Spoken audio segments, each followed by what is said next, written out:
Hello guys, welcome to Indian affairs. I hope कि आप सब अपनी लाइफ में काफी अच्छा कर रहे हो। आज के दिन पूरी दुनिया में वर्ल्ड ट्यूबरक्लोसिस डे सेलिब्रेट किया जा रहा है। ट्यूबरक्लोसिस यानी टीबी के कारण हर साल 13 से 14 लाख लोगों की जान चले जाती है और अभी तो ये नंबर अवेयरनेस के कारण पिछले कुछ सालों में काफी घट रहा है। वरना आज से 10-12 साल पहले साल के 19 से 20 लाख लोग अकेले टीबी के कारण ही अपनी जान गंवा देते थे। ये तो मोर्टेलिटी रेट है। वहीं पर जो टीबी के एक्टिव केसेस होते हैं, जिनको एक्चुअल में टीबी होता है, वो नंबर्स तो करोड़ों में हैं। आप खुद ही सोचिए कि वो लोग किस सिचुएशन से गुजरते हैं। वो किस सिचुएशन से गुजरते हैं वो तो खैर उनको ही पता है। ऐसे में 24 मार्च को वर्ल्ड ट्यूबरक्लोसिस डे के तौर पर सेलिब्रेट किया जाता है ताकि आम पब्लिक को हम इस बीमारी के बारे में अवेयर करें और उनके बीच में जागरूकता फैलाएं। वर्ल्ड हेल्थ ऑर्गेनाइजेशन दुनिया भर में कुल 11 हेल्थ कैंपेन्स चलाता है, जिनमें से वर्ल्ड टीबी डे भी एक है। इससे अंदाजा लगाया जा सकता है कि टीबी कितनी गंभीर बीमारी है। बढ़ते हैं आज की टॉप 10 अपडेट्स की तरफ। सबसे पहली अपडेट आ रही है इंडियन नेवी को लेकर। पिछले कुछ समय से हम देख रहे हैं कि यमन के हुदीस रेड सी और अरेबियन सी में कार्गो शिप्स के ऊपर ड्रोन अटैक्स कर रहे हैं। ऐसे में इंडियन नेवी ने फैसला किया है कि नेवी के जितने भी वॉरशिप्स हैं उनके ऊपर नेवल एंटी ड्रोन सिस्टम्स और उनके साथ साथ लॉइटरिंग म्यूनिशंस को डिप्लॉय किया जाएगा। नेवल एंटी ड्रोन सिस्टम में radars, electro optical, infrared sensors, radio frequency detectors और कुछ इक्विपमेंट को इंस्टॉल किया जाएगा ताकि ड्रोन्स को लोकेट और न्यूट्रलाइज किया जा सके। वहीं पर जिनको नहीं पता कि लॉइटरिंग म्यूनिशंस क्या होता है, उनकी जानकारी के लिए बता दूं कि ये एक तरह के मिनी ड्रोन्स होते हैं। छोटे छोटे एरियल वेपन्स होते हैं जिनके अंदर ये म्यूनिशंस यानी कि एक्सप्लोजिव्स और बारूद होता है। अपने टारगेट को लॉक करने से पहले ये हवा में कुछ देर तक लॉइटर करते हैं, यानी धीरे धीरे चलकर हवा में थोड़ी देर तक आसमान में ही घूमते हैं और जैसे टारगेट लॉक होता है तो ये सीधा उस टारगेट के ऊपर जाकर अपने आप को हिट करते हैं, जिससे ये खुद और टारगेट दोनों ही ब्लास्ट हो जाते हैं। अभी लॉइटरिंग म्यूनिशंस इंडियन नेवी के सभी वॉरशिप्स के ऊपर डिप्लॉय किए जाएंगे। आज की दूसरी अपडेट आ रही है अमूल इंडिया को लेकर। अमूल दूध पीता है इंडिया, ये स्लोगन इंडिया के लोग पिछले 60 से 70 सालों से सुन रहे हैं और अब भारत के बाद कुछ इसी तरह का एक स्लोगन अमेरिका के लोग भी सुनने वाले हैं। दरअसल अमूल कंपनी ने अमेरिका की मिशिगन मिल्क प्रोड्यूसर्स एसोसिएशन के साथ टाई अप करके अपने मिल्क प्रोडक्ट्स को अमेरिका में भी पिछले कल लॉन्च कर दिया है। ये पहली बार है जब अमूल कंपनी भारत के बाहर किसी दूसरे देश में जाकर अपने प्रोडक्ट्स को लॉन्च कर रही है। कंपनी ने स्टार्ट किया है अमूल फ्रेश मिल्क की रेंज के साथ। स्टार्टिंग में अमेरिका में अमूल गोल्ड, अमूल शक्ति, अमूल ताज़ा और Amul slim and trim variants को लॉन्च किया गया है। अमूल कंपनी का कहना है कि वो अमूल को ग्लोबल डेयरी ब्रांड बनाने के लिए प्रधानमंत्री मोदी के मार्गदर्शन में काम कर रहे हैं। पिछले साल 2022 से 23 में अमूल इंडिया का रेवेन्यू 72,000 करोड़ रुपीस था, यानी $9 बिलियन।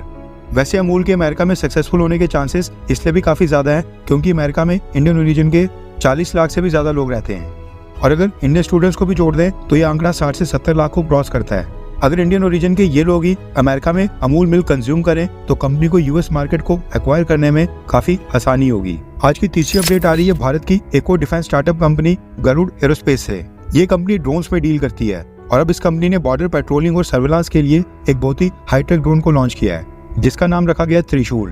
त्रिशूल के ऊपर हाई डेफिनेशन कैमरा तो फिट किया गया है, लेकिन उसके साथ साथ इस ड्रोन में इंफ्रारेड टेक्नोलॉजी को इंटीग्रेट किया है जिससे लो लाइट में भी बॉर्डर के ऊपर इफेक्टिव तरीके से नजर रखी जा सकती है। इसके साथ ही ये ड्रोन लिडार सेंसर से भी लैस है जो कि एरिया की 3D मैपिंग करके वहां पर कौन कौन सी सस्पिशियस एक्टिविटीज हो रही हैं उनके बारे में इन्फॉर्म करता है। इसके साथ इस ड्रोन में और भी कई तरह के रडार्स और टेक्नोलॉजी को इंटीग्रेट किया है जिसकी मदद से आर्म्ड फोर्सेस को रियल टाइम मॉनिटरिंग, पेट्रोलिंग और सर्विलांस में बड़े पैमाने पर मदद मिलेगी। ऐसा नहीं कि इस तरह के ड्रोन्स दुनिया में और कोई कंपनी मैन्युफैक्चर नहीं करती है, लेकिन खास बात यह है कि त्रिशूल पूरी तरह से भारत में डेवलप्ड और मेड इन इंडिया है। हमें इंपोर्ट के ऊपर $US खर्च नहीं करने पड़ेंगे। आई होप कि ये त्रिशूल इंडियन आर्मी की रिक्वायरमेंट्स को पूरा करे।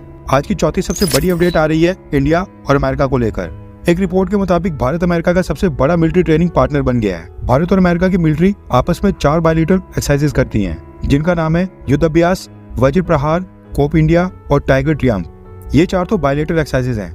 भारत और अमेरिका कई सारी मल्टीनेशनल एक्सरसाइजेस में भी हिस्सा लेते हैं और एक दूसरे के साथ ट्रेनिंग करते हैं, जैसे कि Rim of the Pacific, Milan, Cutlass Express, La Perouse, Sea Dragon, Pitch Black और रेड फ्लैग। दोनों देशों की आर्मी, एयरफोर्स, नेवी और उनके साथ साथ स्पेशल फोर्सेस भी आपस में मिलकर एक दूसरे के साथ ट्रेनिंग करती हैं।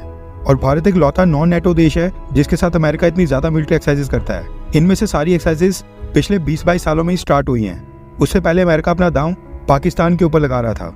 आज की 5वीं अपडेट आ रही है जम्मू कश्मीर से और ये लिंक्ड है इंडियन आर्मी से। दरअसल इंडियन आर्मी ने कश्मीर यूनिवर्सिटी के ऑडिटोरियम में 26 मार्च के लिए एक सेमिनार रखा था जिसका टॉपिक था इंडियन पीनल कोड और यूनिफॉर्म सिविल कोड। अब यूनिफॉर्म सिविल कोड तो आपको पता है कि इसको सीधा सीधा एंटी मुस्लिम्स करार दे दिया जाता है और भारत की मुस्लिम कम्युनिटी के काफी सारे इन्फ्लुएंशियल लोग इसकी खिलाफत करते हैं। अब जैसे जम्मू कश्मीर की पॉलिटिकल पार्टीज को पता चला कि इंडियन आर्मी कश्मीर यूनिवर्सिटी के ऑडिटोरियम में यूनिफॉर्म सिविल कोड के ऊपर एक सेमिनार कर रही है, इसका कड़ा विरोध स्टार्ट हो गया और इसमें जम्मू कश्मीर के पिछले चीफ मिनिस्टर उमर अब्दुल्ला भी इसके विरोध में आ गए और उन्होंने सवाल किया कि आर्मी तो नॉन पॉलिटिकल और नॉन रिलीजियस होती है, फिर कश्मीर जैसी सेंसिटिव जगह के ऊपर यूनिफॉर्म सिविल कोड जैसे सेंसिटिव इशू के ऊपर इंडियन आर्मी इस तरह का सेमिनार क्यों करवा रही है।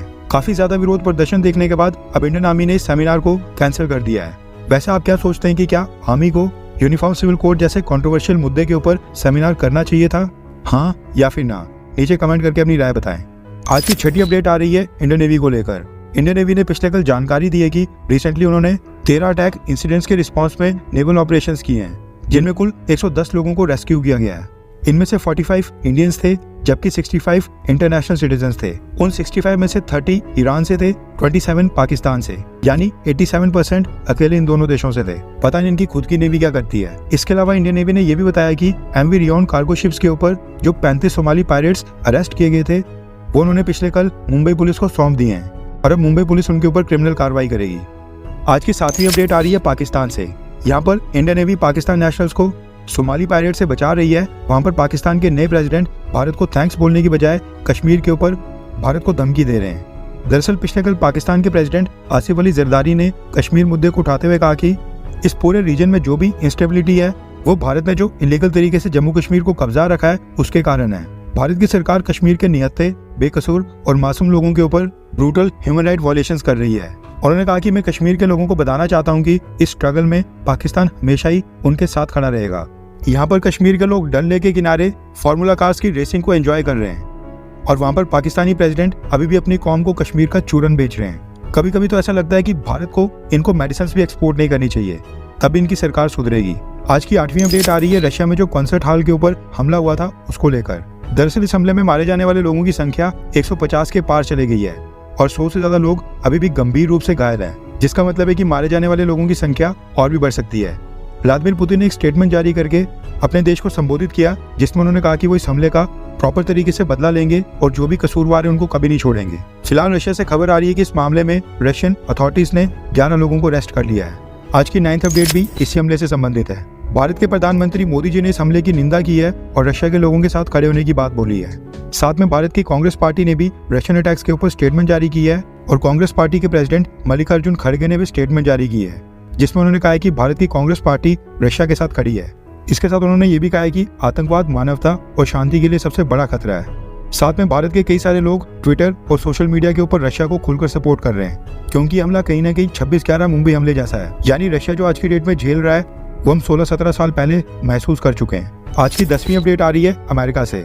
दरअसल अमेरिका ने एक स्टेटमेंट जारी की है जिसमें उन्होंने कहा है कि रशिया के कॉन्सर्ट मॉल के ऊपर जो ये हमला हुआ है उसके बारे में उनके पास इंटेल पहले ही आ गया था, जिसको उन्होंने इस महीने के स्टार्टिंग में रशिया को भी पास ऑन कर दिया था। अमेरिका ने कहा है कि इस तरह के एक पॉसिबल अटैक के बारे में उन्होंने रशियन अथॉरिटीज को पहले ही इन्फॉर्म कर दिया था, लेकिन रशिया ने उनको हल्के में लिया। वैसे इस हमले की ISIS ने जिम्मेदारी ले ली है, लेकिन आपको क्या लगता है कि क्या इस हमले के पीछे कौन हो सकता है? यूक्रेन, अमेरिका या फिर ये सच में ISIS का काम है? नीचे कमेंट करके अपनी राय जरूर बताएं।